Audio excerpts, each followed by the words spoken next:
night in New York City. It's December 10th, the big YouTube day. Ooh. I'm scared.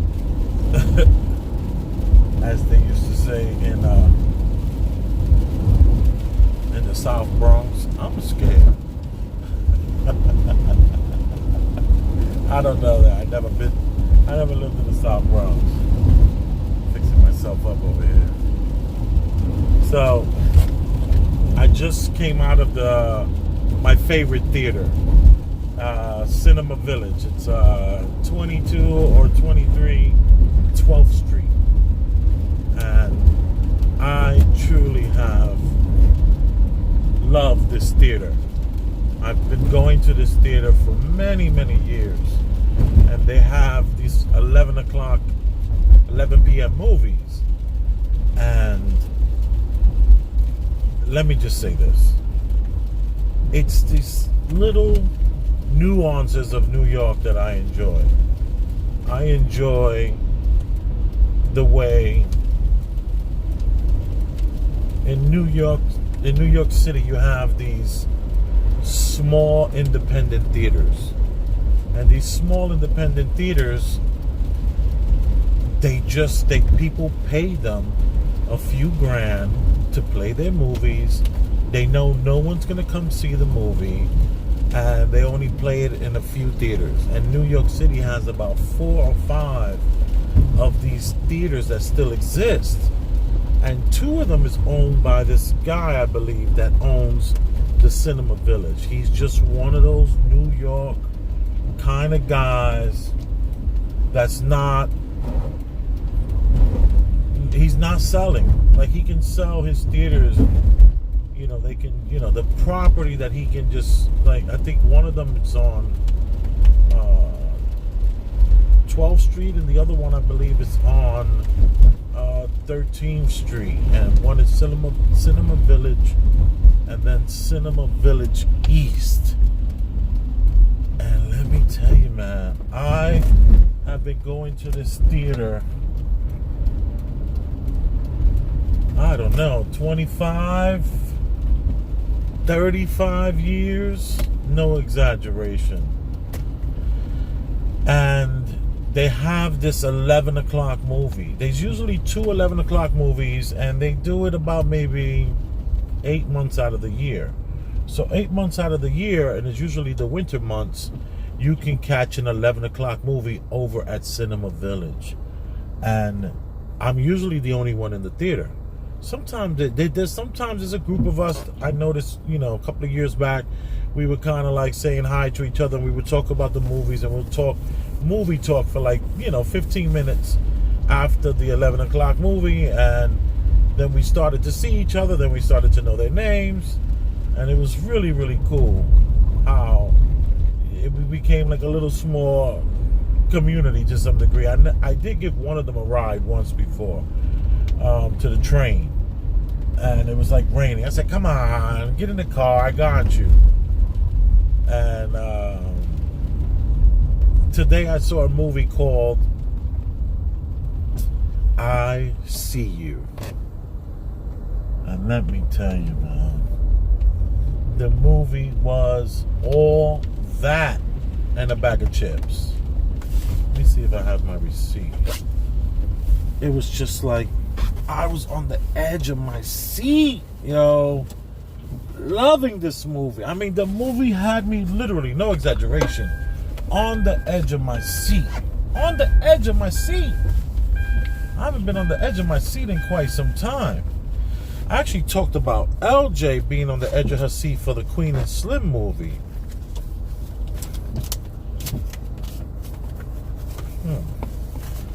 Where would that receipt be?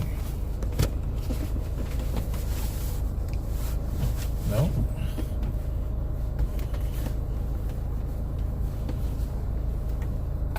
I got it. Boom. Can you read that?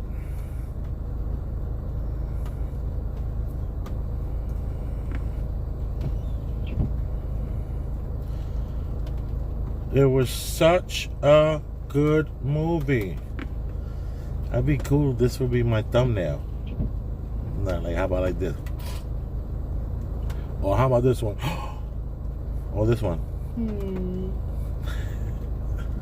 This should be my thumbnail. Come on, YouTube, pick this for me. I'm using my phone. I'm not using my computer. I don't have the ability to do thumbnails on my phone. Unless you beautiful people in the comment section wants to show me how to do that. How about that face?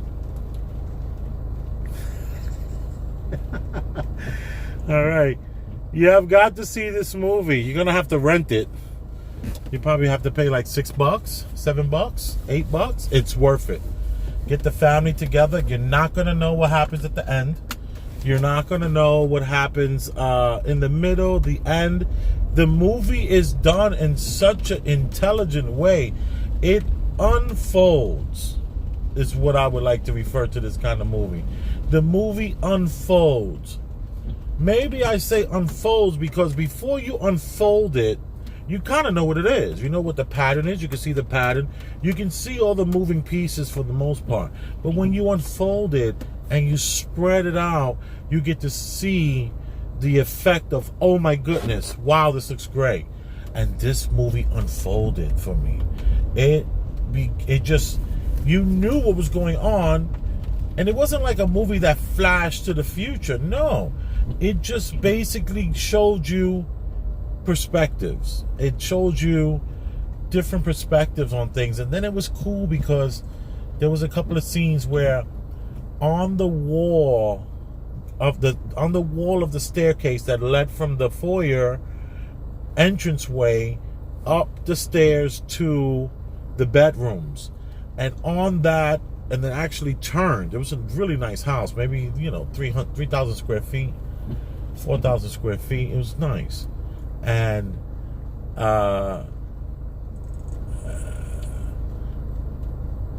you notice that the framing, it was like a missing frame. The frame was missing. Like, not the frame, the picture, it was just the frame on the wall. And every time they showed a scene, there was another picture missing from the frame. And it was very uniquely done. And it just unfolded the characters. You began to kind of, the way you felt about the character, you felt for the character, you felt for the son, even though he was such a jerk to his mother who had an affair. But let me just tell you this movie, I'm just gonna have to I'm just gonna have to tell you the movie. Okay, if you don't want to know, or you want to hear my perspective on the movie, just go see the movie and then hit me back up and look me up. So stop right now. Stop it.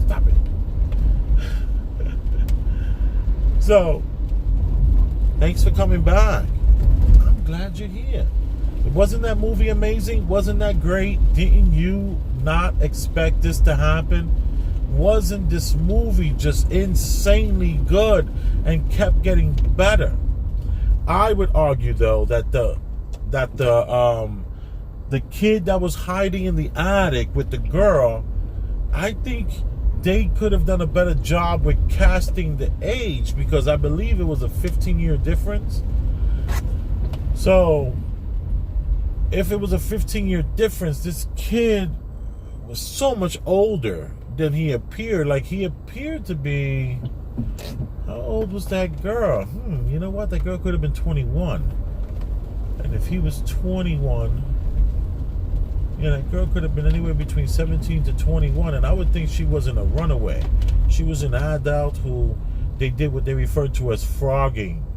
And frogging, she said, was spelled with was it spelled with a P, like fat, P-H-A-T, pretty hot and tempting. And she said, she gave the acronym for the frogging, and she said it was spelled, I believe, with a P. And it was all about living in people's homes while they were out to work and stuff like that. And when they came back home, you just slept. And so they would run in while you were leaving your house, and your gate was still up, your garage door. So nowadays it's not that easy to do. Everyone has that ring.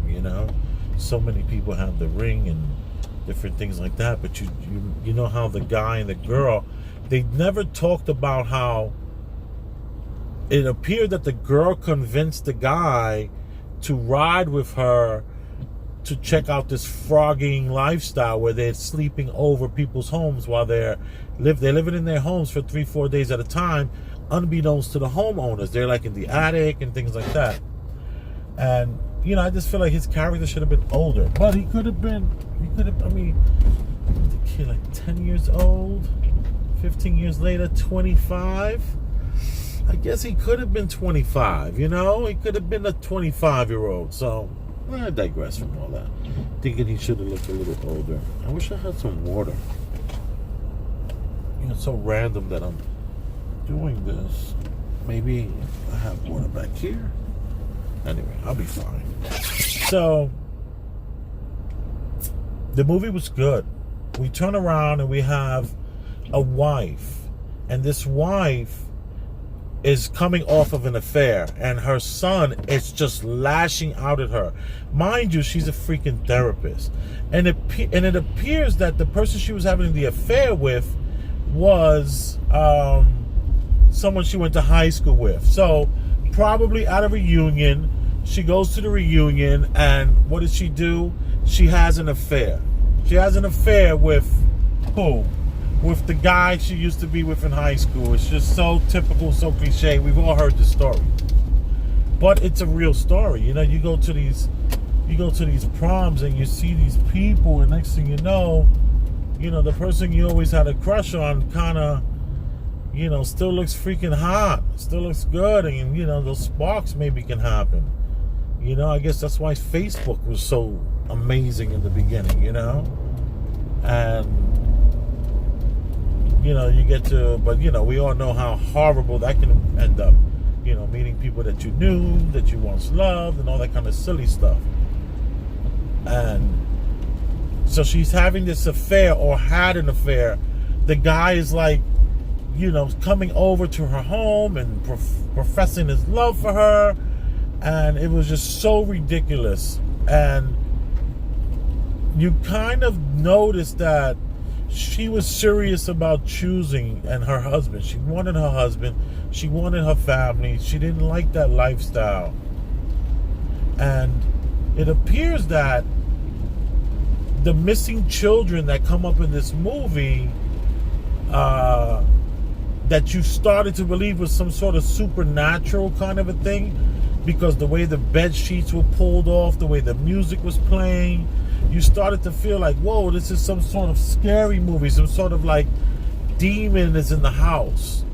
And then you realize that this is this girl and this guy frogging and living in people's homes.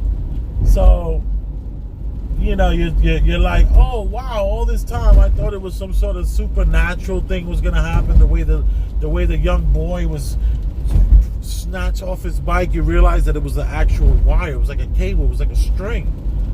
So that was kind of cool to see how it started to unfold. And then the pulling of the bed sheets was so that the guy could stand over the guy and urinate all over him.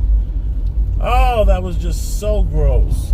And it's just like he wakes up in his own urine in his mind, but he has no memory of urinating. He's just like, what? It's going on. So that was kind of like, you see this sickness of this person, this intruder in his home. It's like getting off on being this horrible person to this family. And you start to recognize, my goodness, is evil a magnet to evil? Like, did this energy from the home bring this out of this person? Or what? And then you find out that this has been latent. It's like, this guy's been harboring this and somehow saw a way to push his way back into this person's life, utilizing the girl's ability for stealth and that have you. So I don't know if I miss her discussing that maybe he chose this particular house. That would have been nice to hear. If it was there, I don't remember that. And mind you, I'm fresh off the movie. I just left the theater. So it's possible I could have missed quite a few things. But the way the movie was able to show you his point of view, which is the father's point of view, the son's point of view, the mother's point of view, and then the two people's point of view that was frogging in the home. And I thought it was done so brilliantly. It reminded me of movies of, like, I can't remember at the moment, but it was like Madonna's, she had like this husband and he made a few cool movies that, he would turn around and show you the perspective of someone else. And then it would all just come together. And it did come together, but it definitely questioned why now? It's been 15 years. It's been 15 years. Why now? Why is this happening again? This guy is a cop who's living with his wife, who had an affair with some guy that she used to be with in high school. Mind you, she's like a rich woman who's has a career as far as she's like a therapist. So she has her practice, and she has a secretary, and she seems to be in a nice big building. So she's probably in one of those spots where she's popping 6 or 7 a day, all day. She's popping them in and out, 45 minutes, 45 minutes, 45 minutes. So she's really busy and really wealthy. She's also on Ambient. She's popping, she's cracking these, is it Xanax? It's either I think it's either Xanax or Ambient. And she's cracking that Ambient, and she's doing that in the mornings. To the point where she can't even focus. She was making breakfast in the morning, and the breakfast wound up burning because she just couldn't. She was so focused on, I don't know, her own thoughts. It appeared, if I see the movie again, then I would see what she was focusing on. I'm not sure, but it would appear that she was just in such la la land. And we find out that the husband is on the couch because he's upset because of the affair. The son is upset for the father and is lashing out at the mother on some real serious, like, how dare you do this to dad? Treat dad like this.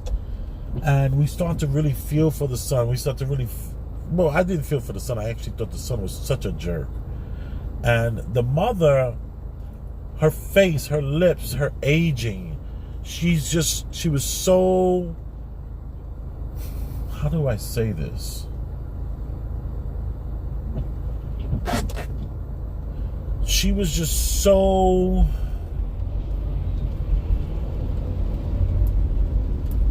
her look was so relevant to right now. Her look was so real. She looked like the white woman whose father was a therapist and mother was a therapist, and they made millions of dollars in their practice and maybe wrote a few papers. And she is the girl who wanted the bad boy, she wanted the cop, and she got the cop, the detective. She wanted to, like, have someone that was opposite of her father. She didn't want the same that her father had. She wanted something different, and she was genuine when she told that her lover that, like, yo, dude, this is it. And I think it might have just been like a one-night thing. I don't think this was something too serious. It might have been more over the phone kind of a situation, opposed to just like him smashing.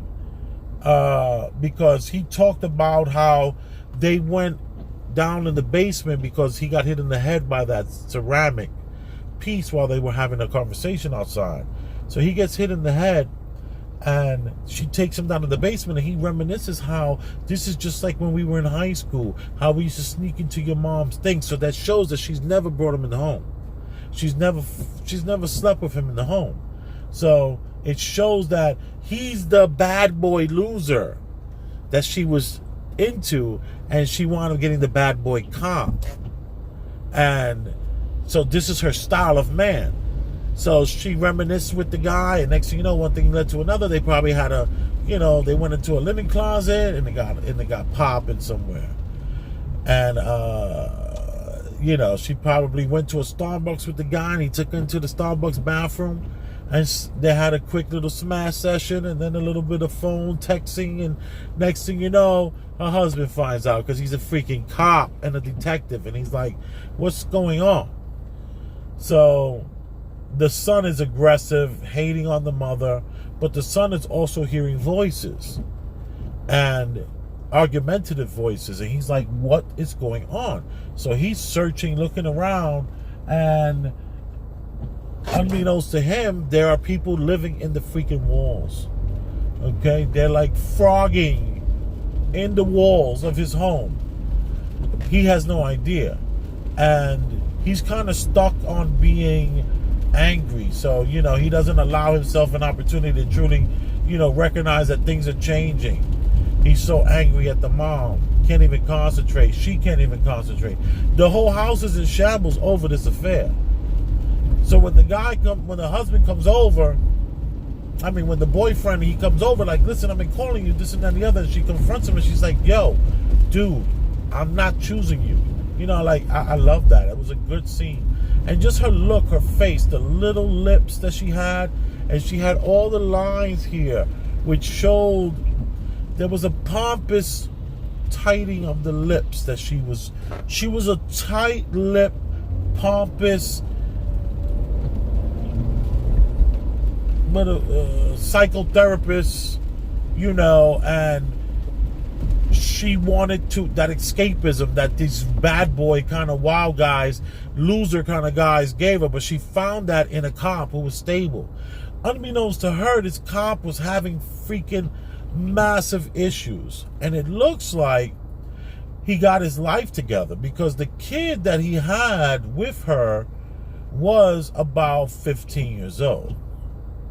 So the murders of the children that was that he was investigating were it was 15 years since this happened. And then I start to realize when the story unfolds, I'm going to move forward in this review and just say that he was triggered by the affair.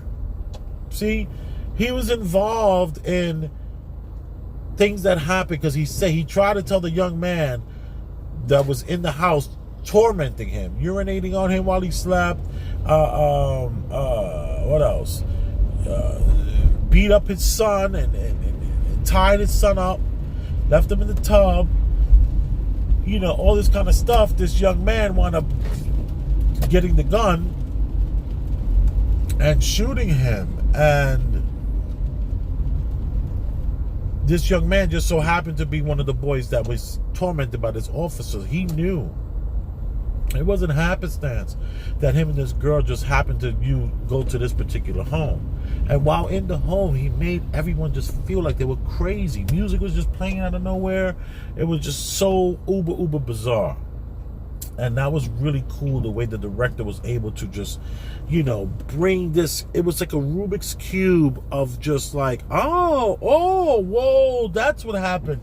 And it was everyone's perspective.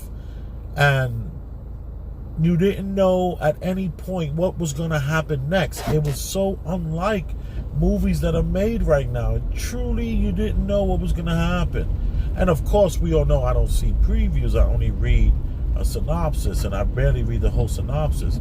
If I find it interesting, I'm there. And especially this movie theater. The 11 o'clock movie, I usually don't even...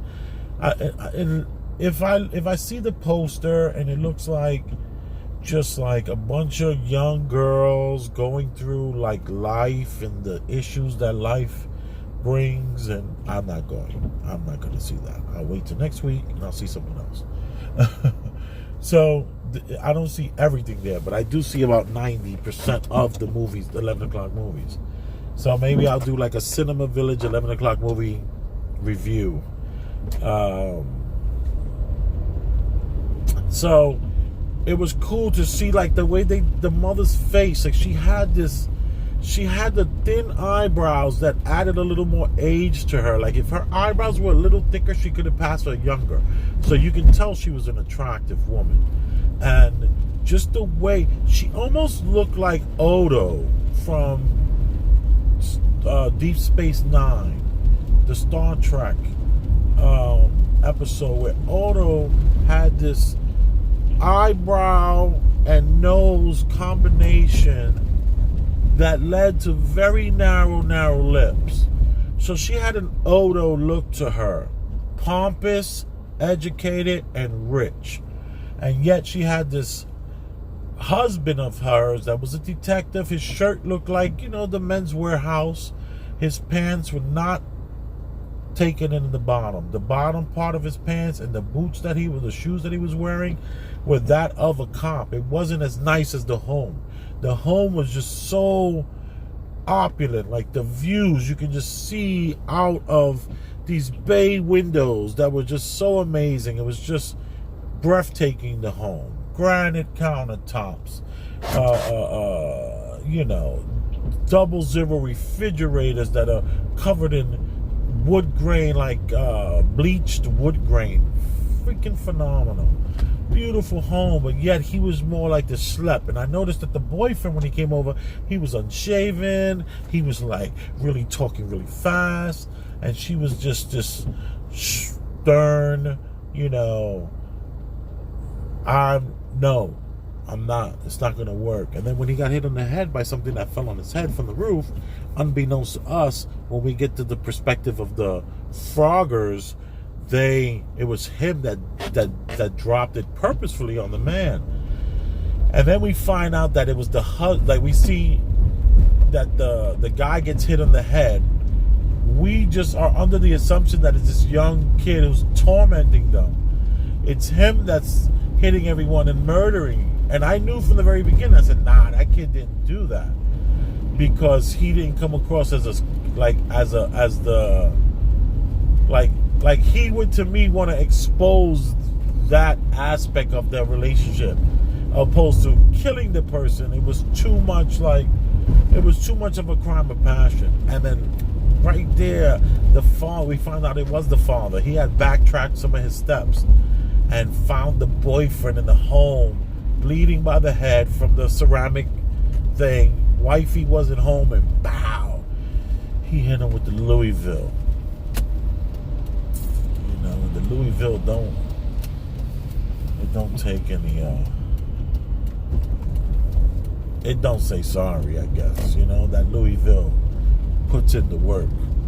So he wound up leaving the body. Now the wife is under the assumption that this was done by her angry son, and we find out that it wasn't done by the angry son, it was done by the husband.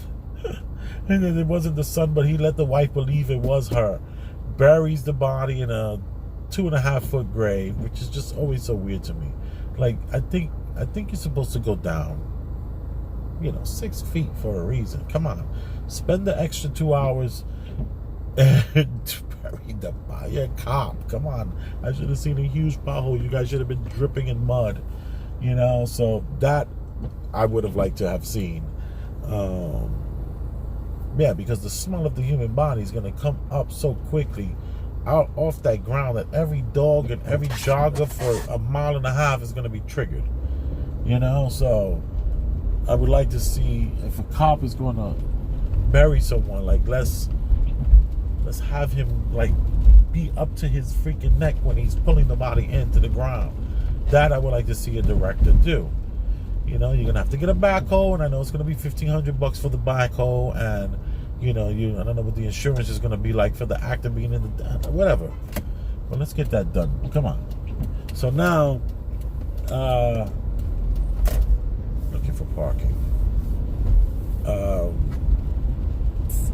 It was funny how he let the wife. We find out that he lets the wife believe that it was, that it was their son that did that when it was truly him.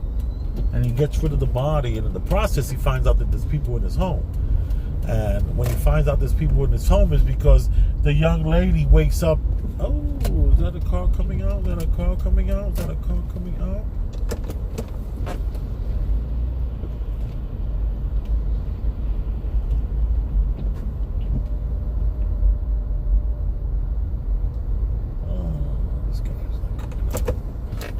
just loves to have his high beams on. Oh, okay. All right. They smoking hookah in their car. And he has to tell everyone no for so long, but he keeps the fog lights on. I don't get it. He enjoys telling people no all night. Would be my assumption. So, oh man, what a dirty dog that father was to let his wife believe it was her. And the young lady she wakes up in his car because her and her Frogger companion, they became really at odds when she saw how he was treating the son and how crazy he became, like taking the pictures off the wall, urinating on the father, knocking the guy over the head with the ceramics. So she was ready to go. And in the process of being ready to go, she got into an altercation with the guy. He pushes her, she hits her head. After hitting her head, he puts her in the van. Father comes home, he takes the van. He's out of there with the van. So it was just like, she's in it. She wakes up in the van. The guy doesn't know he's there. He's checking on the boys that he's kidnapped. The cop who's killed the mother's lover. And he has them in like an old Airstream. Oh my God, that scene was really done really well. Even though I would question, how can those doors truly hold those children? Because I would think they would be able to break through those doors. It seemed like the zip ties that was holding the doors together. These trailers have cheap doors, and to have the zip ties so high up and not another one, at least should have been 3 zip ties. So that wasn't very realistic, but it was still intense to see. And then when he grabbed the girl with the plastic bag, you were like, whoa. And then he's so smart, he takes the girl back to his house, tells her to stand up. That was intense, because he wanted to have her in an aggressive posture stance for forensics. And he kills her right there. Oh man, shoots her down. And then the young man is there. They get into a very realistic fight. He hits him in the face. The cop, he overpowers the young man, hits him in the face, very realistic. Runs over, grabs a knife, stabs himself with the knife, so that he can have that whole, the right splatter in the right places of the room. He was very strategic, very, very smart. And then he turns around, the guy is not even there. The guy was able to retrieve his weapon, and then he was like trying to become like a person and say, well, when I was a kid, I was, I went through a lot, like, that perpetuating the cycle of this sickness with pedophilia and boys and, child abuse and, girls too, of course, and the kid just bowed, didn't even want to hear it, just took him down like the piece of dog meat that he was. Just laid him down, put that hot thing in him. And that was a good scene, because dude, I don't want to hear how hard your life was. And then we find out that this kid, that one of the kids, I think I can't really remember, that he abused. One of the kids got away. There was a group of kids. One got his face burnt. I can't really remember that exactly what happened there. I was totally distracted, probably by some sort of scene. There was a lot happening, and let me tell you, it was really good. The movie was good, worth seeing. And the guy, so the girl dies. The serial killer who has the children, he dies. And then the wife and the son are just like, this is what I have to live with now. This is what I have. Like, I was just thinking about the son is going to have to move, because they're going to just like rip him a new one every day in school. And then there was some issue with him having fights in school. So this affair was like totally destroying their family. Son comes home with a shiner. He's running around fighting, mad at the mom, fighting the world. And now he finds out that his dad is a freaking serial killer. And one of the boys that he tormented actually comes and kills him. Wow. That is really insane.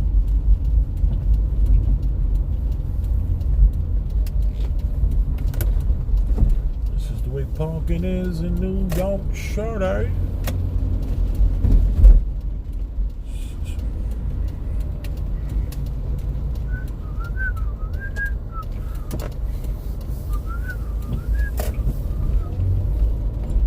So, I give this movie 2 thumbs up. I give this movie a 7 out of 10. And I give this movie 4 out of 5 stars.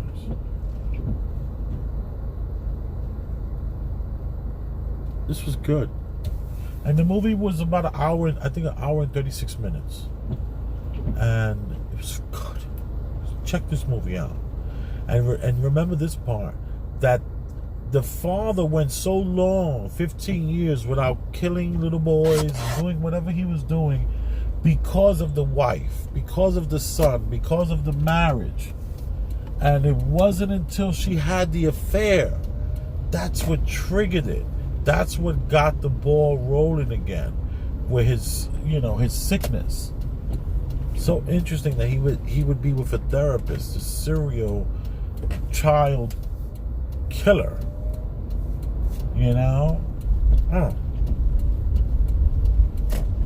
Thank you for tuning in. I appreciate this. Just another one of my movie reviews at the Cinema Village in New York City. Isn't it crazy how I gotta go around and around to get parking? But something is going to pop up. It always does. For me, it does. I don't even really worry. I don't stress out or anything. Ever, ever, ever, ever, ever. Get this jacket. It's like I'm all over the place. On this rainy New York City night. Thank you. Boom.